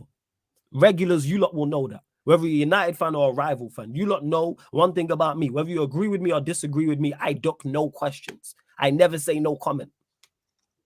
Whether it's my favorite player, favorite manager, player I dislike, whatever the case may be. So I'm just asking about Klopp. Man is saying 4 or 5 years. Cool. Juice, you answered. Ram, you answered. Cool. Hassam didn't want to answer. You know why? Because he knows in his heart of hearts, they ain't winning it this season and they ain't going to win it next season. Then it's half a decade. Because they last won the league. They won the league 2019, right? Yeah, the COVID. They won the league 2019 and they won the Champions League 2020. So you're saying 4 or 5 years with no major trophy. All right. I'm saying we will be here. I guess what? If I'm wrong, I'm wrong. Well, guess what? I'm not. They wanted the COVID year when they couldn't celebrate in front of their fans, right? Mm-hmm. Yeah. To PTM, who says this, and this is another thing again. Objectively, Klopp has the second best team in the league, and he has to compete with the GOAT. It's like comparing Mayweather to Pacquiao. So okay, but Liverpool have won a league on Pep's watch. So you've done it once, you can do it again. This is why I'm not hearing just to roll over and play dead. Because when Ferguson and Wenger were going at it, there was no rolling over and playing dead. Ferguson didn't roll over and play dead. And Wenger didn't roll over and play dead. When Mourinho did what he did, the rest of the league didn't roll over and play dead. When Arsenal went invincible, you know what I'm saying? United didn't roll over and play dead. So this is what I'm talking about, this acceptance. So it's okay to finish. So let's stop calling them elite then. When is it okay to finish second? I'm not saying win it every year. I'm saying win 1 out of 5. But flawless. The question is, has Liverpool been finishing second consistently? Because I remember last season who finished second. I remember the season before that who finished second, and that was not Liverpool. So them saying that objectively Klopp has had the second best team, maybe the second best squad, but not the second best team, man, in the last 3 to 4 years. And the season before that, where did they finish? They had a terrible season after they won the Premier League as well. And that's the point I'm making. I'm not saying win it every year. But always I'm saying be in you that. can. I'm saying you can win 1 in 5. If you can't win 1 in 5, you're not elite. So we have an uncomfortable, and I don't believe that's the case. I think Klopp is elite. Absolutely, he's an elite manager. And you telling me these players are not good enough? All right, cool. So it's just roll over. It's okay to. When is that okay? I've never seen this before. When is it okay to finish second? Every single season. I'm not saying win it 2-3 years in a row. I'm saying win 1. And you know how we know it can be done? Because he's done it before. City are not indestructible. They're not unbeatable.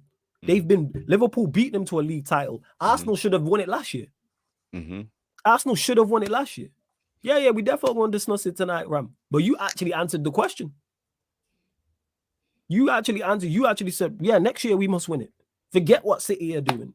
I'm sorry, I'm not accepting the same way when Mourinho was doing what he was doing at Chelsea and we went where we were at. Hey, Fergie, you got to turn this around. And he did.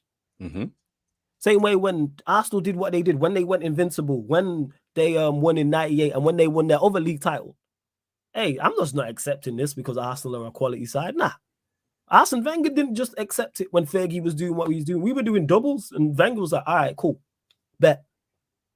Same way we watched Ancelotti do the same, Mourinho do the same. Klopp's actually done it. He beat Pep to a league title.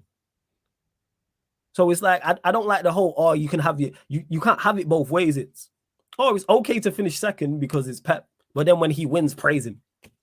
So he's no criticism whatsoever. If you finish second, it's okay. That's fine because it's Pep, it's Manchester City, so that's all right. But let him win it. All right. Okay, man. You like, okay. Saying uncomfortable conversations, man. Uncomfortable conversations. Anyways, I think we got to all the questions. Final few questions, people. Anything else you want to mention in regards to Manchester United? Oh, yeah. Carabao Cup, man. Thoughts? Tomorrow's game? Tomorrow's game. What lineup do you want to see, etc., etc.? What are you telling me? I said. Well, who's back? Let me get myself back into the situation. You know what? I want to see. You know, I want to see the goalkeeper, but we're not in a position to just experiment like that. And to that extent of just changing the keeper just to see how he does. But I would like to see him. But of course, I'm going to go back with Andre Onana in goal because the game against Newcastle, we need to win that just to get the momentum back. You know, because we need to build something. So you're looking at right back position. Who's fit? It has to be that low, isn't it? I know the options are there. Varane back into the starting lineup, so he can get some minutes. You play Varane in this game, okay? First, to get the minutes back in his leg because he missed the game against the Man City, the Manchester derby. So, yeah, and in defense as well, we're gonna go with Harry Maguire. I can't believe I'm saying these days. You know, we're settling with Harry Maguire in defense, and left back Reguilon. I'm sure he'll be starting tomorrow as well, since he didn't play the whole 90 minutes. In midfield, Casemiro will be back, hopefully, and I want him back. and also against Newcastle, we want something that's a bit solid. Amrabat as well, Christian Eriksen or Mason Mount. You know what? Let's go with Mason Mount tomorrow. Yes. And on the right wing, bloody hell, no, let me retract that. I want Kobe Mino to be playing tomorrow. Oh, you throwing him in the Rewind mix? that. All right, first. Yeah, man, Casemiro and Kobe in the midfield if Amrabat is injured, and also in midfield, we want Ericsson in there to control the game. Bruno on a bench or just not in the squad. Rashford not in the squad. Garnacho, and on the other side as well, either bring back Anthony to do what he has to do, or try Hannibal on that side, or somebody else, or try a different formation. And up front, Martial up front because we want to rest Hoyland, and then we have Hoyland on the bench just in case we need to bring him on. Because you're gonna have to make some changes because the momentum and the squad morale is probably low. So you want to make changes just to boost up and then have people fighting again. But I don't think we'll win flawless tomorrow, You don't think we'll win? Would you think we'll go out extra time, penalties, normal time? Normal time, 90 minutes. Within 90 Score? minutes. Score prediction. 2-1 Newcastle. First, in regards to my team, I'd put Bayindir in. We got to see what this goalkeeper's saying. So I would throw in Bayindir. Dalot. I understand you playing Varane.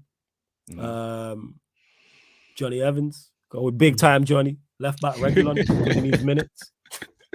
Regulon needs minutes. Midfield, I would go Amrabat. Mount, I would play Mount in there. And Eriksen. I'd go Palestri, Garnacho, Hoyland. That would be my 11. And I think we go through. I don't think it's pretty. I just think Newcastle, they got some injuries. They're not playing their best. Also, I think they'll rotate. But somehow I feel like they'll outplay us flawless. I don't think, you know why? Because the team he's going to pick in tomorrow is better than our quote-unquote first team. Like against Palace. That's the best we've seen. This team will be more balanced. Like you said, no Rashford, no Bruno. It's going to be exactly. Fresh air. The crowd going to be up for it. As soon as we don't see those two on the team sheet, it's like, all right, cool. There's now a enthusiasm. We'll probably bring him off the bench. But yeah, I would definitely, hey, you better take this serious. If anyhow we see Bruno and Rashford and all that stupidness, clown. You know what I'm saying? Clown behavior. Telling you. We won't. Do you arrest them for the Premier League to stress us out again? I know this manager, bro. It is, absolutely. And just to clarify, I'm going to use this line. Juice says basically you feel like Klopp can do no wrong again amongst some Liverpool fans. Ding, ding, ding, ding, ding. Yes. And Juice, when I use that I'm Back Again podcast, I might forget you said it, but no, I'm crediting you right now for when I use this at a later date. Yes. I genuinely believe Sam, other Liverpool fans would accept going 7, 8, 9 years without a Premier League title. Legit. Under Klopp and Champions League. Legit. He can do no wrong. Because anytime I bring it, I don't want to talk about it. Don't want to talk about it. Oh, it's the same thing you said. Like, answer the question. Answer the question. Man. Say it with your chest, man. Don't be scared, with your chest. You want to talk about standards and all this, and then we'll ask me about standards at my football club. But you say you're a big bad Liverpool, but then your manager is okay to just keep finishing second. Being a true gentleman. That's what it is. Man, we move. But love to everyone that has locked in. Big up. You lot are real ones. 83 likes. Let's continue to bump up the likes. We did get some more subscribers on the gaming channel. Get up to 60 subscribers on there. That'll be launching this week. Let me see if we got any new subscribers as well. But Ivorian, let them know where. Oh yeah, my prediction for there will be a watch along for the game as well. My prediction. What are you saying? Because you said we were going to go through. Let's hear it. 2-1 Manchester United. 2-1 Manchester United. So I'm saying the opposite will go out, but really and truly, I want us to go through. Of course. So, yeah. But let them know where they can find you, Ivorian. Always great chopping up with you as well. This did feel like a therapy session. Let them know where they can find you. And to Raja, I'll drop the gaming channel in the link in the chat as well, with the links underneath in the description. But yeah, fam, let them know where they can find you. Obviously, you can always find me here Tuesday, 4:30 every week. But if personally, Red United TV, subscribe to the channel. We're trying to we're on the road to 4,000 subscribers. Love that. You can follow ivorian_spice personally for me, but please do follow Red United TV Instagram account, which is at Red United TV 1, and as well follow Red United TV on Twitch and follow Red United TV on Kick. And also Red United TV is on Rumble as well. So follow Red United TV on Rumble as well, man. But yeah, man, I've run _Spice personally for Twitter, and I'm live Mondays. And I'm also live on Thursdays, 5 p.m. And I'm live for the watch along and the match reactions. And somehow you'll see me clipped up somewhere with celebrations and all that stuff, and people laughing at my pain, just like the weekend. People. So make sure you subscribe to Ivorian's channel. The link is in the title. Red United TV. Click the link. It opens up a new tab. You can subscribe to his channel and then find his Twitch, then find his Rumble, all his other socials. Also, his channel is underneath in the description as well. It's underneath this live stream, and every live stream, his channel is there. It's also on the featured homepage on the YouTube channel. Go to featured channels and you'll see it there. So you cannot miss his channel, people. Flawless, it's not on the description.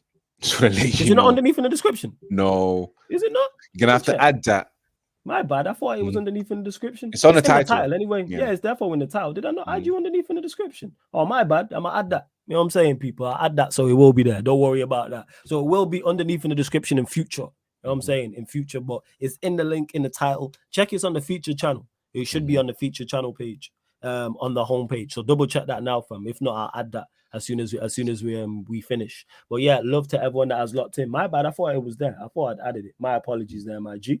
It's okay. But yeah, love to everyone who has locked in. Bump up the likes. We're back tonight, midnight UK time. Manchester United Liverpool show. This clown Ram who's in the chat, he'll be there. Ryan will be in the building as well. I was saying Saint hopefully should show up. Even though I do want to see him, I don't want to see him because United are just absolutely awful. So yeah, and on top of that, people, 2 a.m. UK time, Phoenix Suns, San Antonio Spurs watch along over on the Sarcasm City TV Kick. NBA regular season watch along tonight, 2 a.m. UK time. Suns versus the Spurs. KD. Hopefully Devin Booker's back. Wemby's playing as well, so that's why I'm doing that game, because I've not actually watched Wemby in a live game, people. And Tenero, message you says, Ivorian, how do you connect the green screen on stream? DM him in it. Just DM him in your partner. Message me. I'll tell you how to do it, man. Message me on Instagram and I'll tell you. Partner, 100%. For real. But yes, love to everyone that has locked in. Let's see who's actually live now to raid. This is a good show, man. I enjoyed this. It was a good show, good therapy session as well, man. You know, so sometimes I know we come from losing, but sometimes losing gives a very good therapy session, you know. Get off your chest, man. Because I feel good after that. You saw how my face at the start, and I'm feeling better afterwards, man. Because we got it off our chest. And I'm gonna raid my two Dons. Rants is live with Lewis. So, you know, Mud Brothers together in regards to Manchester United and Chelsea. So big up to Rants, big up Lewis. Make sure you put Sarcasm City Raid in capital letters in the chat. Sarcasm City Raid in capital letters. Like I said, we're back at midnight, Manchester United, Liverpool show, ManDem United analysis at Anfield podcast. And then 2 a.m. on the Sarcasm City TV Kick for the Suns versus the Spurs, KD versus Wemby. And don't forget, one last thing, well, couple last things, gaming channel. Go subscribe to Sarcasm City TV Gaming YouTube channel. The link is in the comment section. And on top of that, don't forget all the shows on here are available on audio-only platforms. SoundCloud, Spotify, iTunes, wherever you listen to podcasts, type in Sarcasm City TV and this show and all the other shows will pop up. So Spotify, hit us with the follow, 5-star of Sarcasm City TV on there. iTunes, all you iPhone users, Apple Podcasts, 5-star us, leave us a review. SoundCloud, hit us with the follow, wherever you listen to podcasts. Like I always say, whether you're cooking, cleaning, driving, while you're at work, you may be on your way to work, you may be traveling, you may be at the gym, maybe you just don't want the YouTube app open, sucking your day up. Maybe you just prefer to listen to audio-only podcasts. That's fine, people. So Spotify, iTunes, and SoundCloud, and anywhere else, Sarcasm City TV. I love to everyone that has locked in, people. And this has been the ManDem United podcast live on the Sarcasm City TV YouTube. Big up for tuning in.